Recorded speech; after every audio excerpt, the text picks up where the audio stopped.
Chevrolet 283 fuel-injected engine.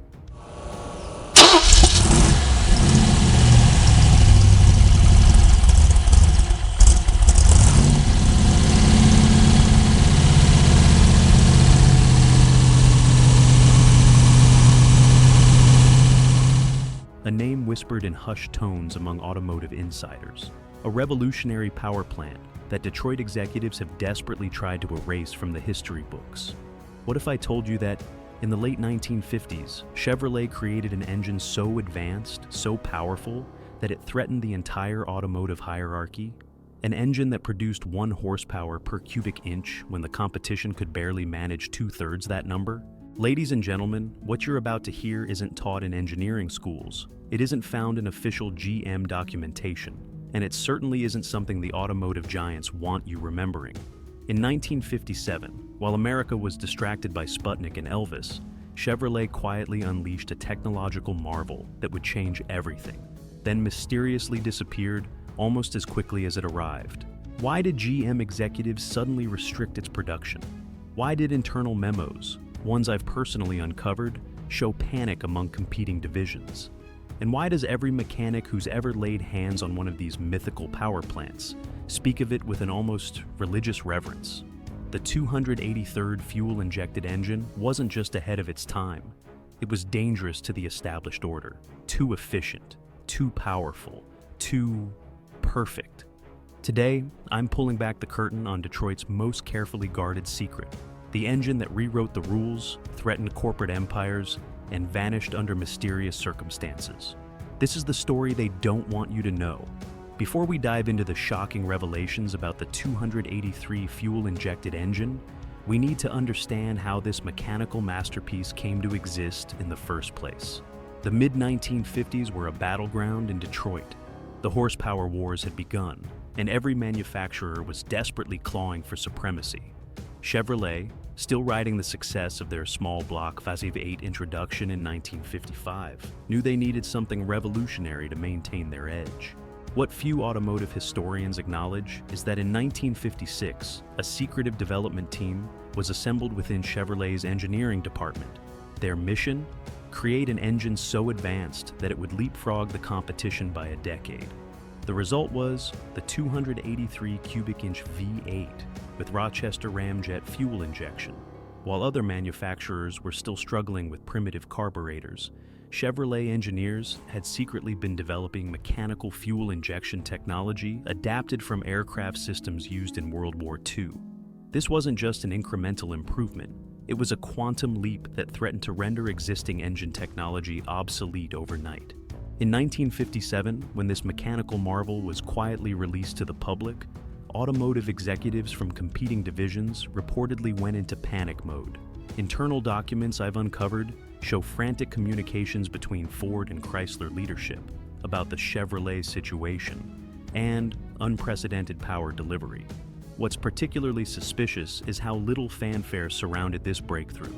While Chevrolet proudly advertised other innovations, the fuel-injected 283 was almost hidden from public view, relegated to option lists and specialty applications, almost as if someone higher up wanted to limit its visibility. By 1958, just as mysteriously as it appeared, the program faced unexpected production challenges and reliability concerns that conveniently restricted its availability to the public. Coincidence? I think not. The 283rd fuel-injected engine wasn't just another power plant. It was the opening shot in a technological revolution that powerful forces quickly moved to control. A revolution that would have changed the course of automotive history if it hadn't been suppressed. The 283rd fuel-injected engine wasn't just powerful, it was revolutionary. While the automotive world fixated on displacement, Chevrolet engineers quietly perfected the science of air-fuel delivery. At its heart, the Rochester Ramjet fuel injection system abandoned primitive carburetors for direct, precisely metered fuel delivery. Each cylinder received exactly what it needed, when it needed it, technology decades ahead of its time. The numbers don't lie. 283 horsepower from 283 cubic inches in 1957. 1 horsepower per cubic inch, a threshold engineers had long considered impossible with production technology. What few know is that dyno tests revealed even higher output potential. Internal documents show readings approaching 315 horsepower before mysterious reliability concerns suddenly appeared in engineering reports. The compression ratio?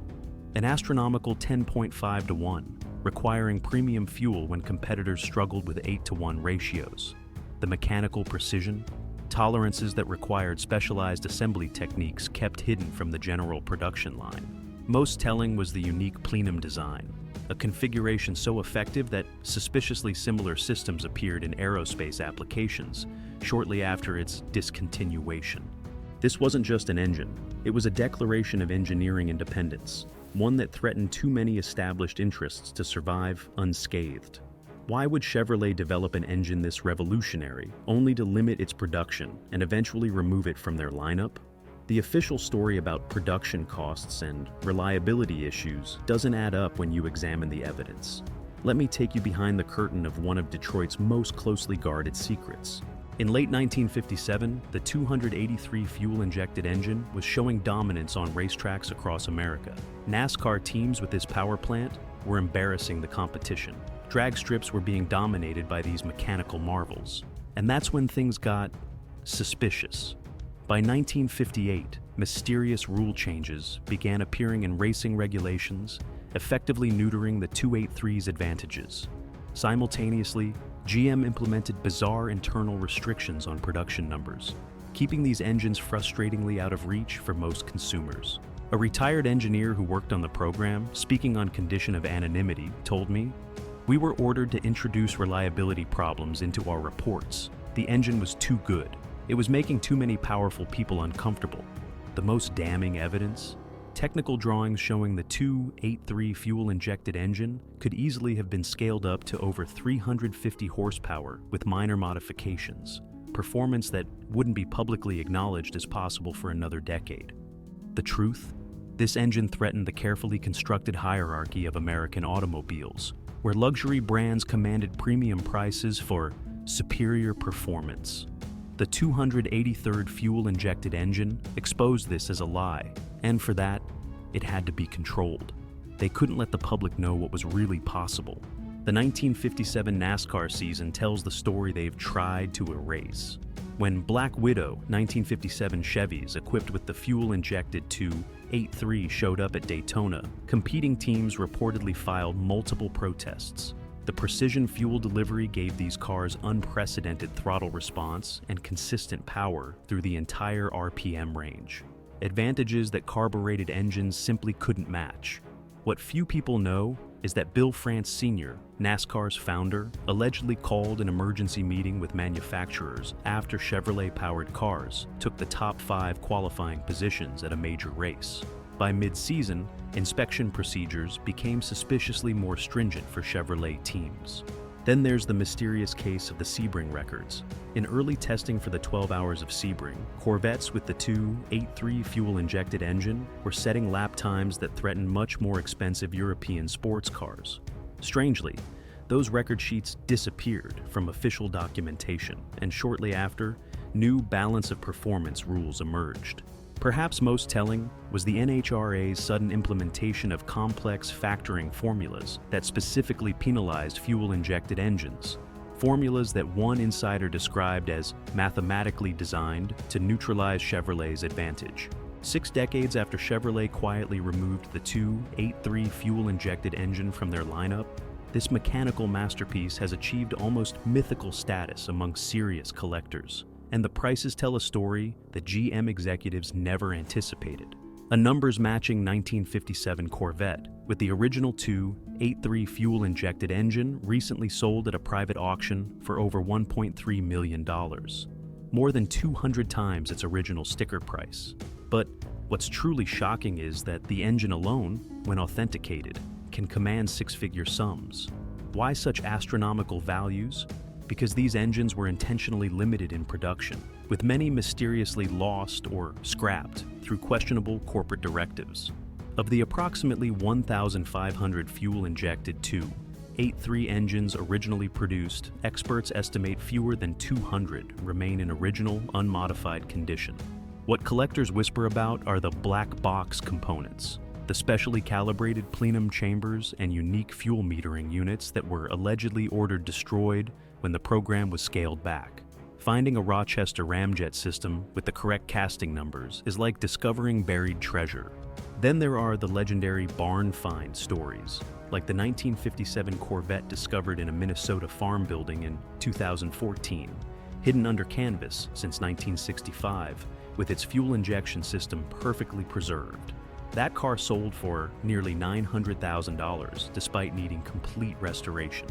The irony isn't lost on today's collectors. An engine that corporate politics tried to suppress has become one of the most valuable and sought-after pieces of American automotive history, a mechanical testament to innovation that refused to be forgotten. And as availability continues to dwindle, these prices will only climb higher. The secret is out, and the market has spoken. They may have tried to erase the 2.83 fuel-injected engine from history, but its DNA lives on in ways the automotive establishment won't acknowledge. When electronic fuel injection finally became mainstream in the 1980s, engineers privately admitted they were referencing the Rochester Ramjet designs from decades earlier. The fundamental principles, precise fuel metering, individual cylinder targeting, and throttle position sensing, were all pioneered on that troublesome 1957 system. What's particularly revealing is how modern GM engineers speak about the 2.83 in hushed, reverential tones during technical conferences.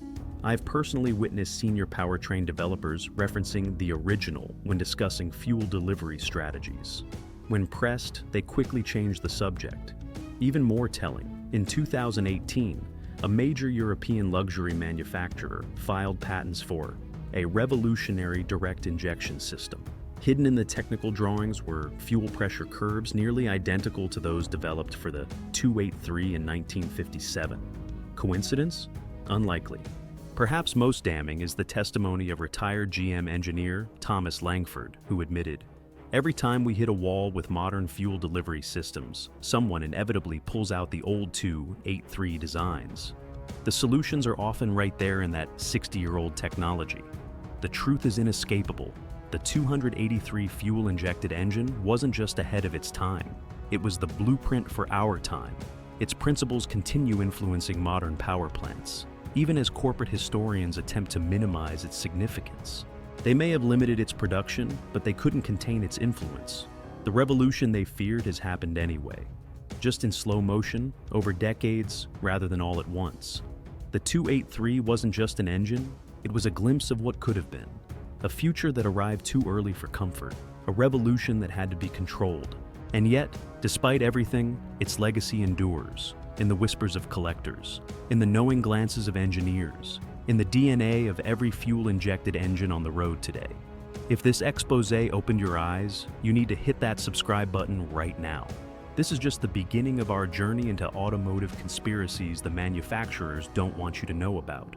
Next week, we're diving into the mysterious case of the Chrysler turbine car and the oil company executives who allegedly ensured its demise.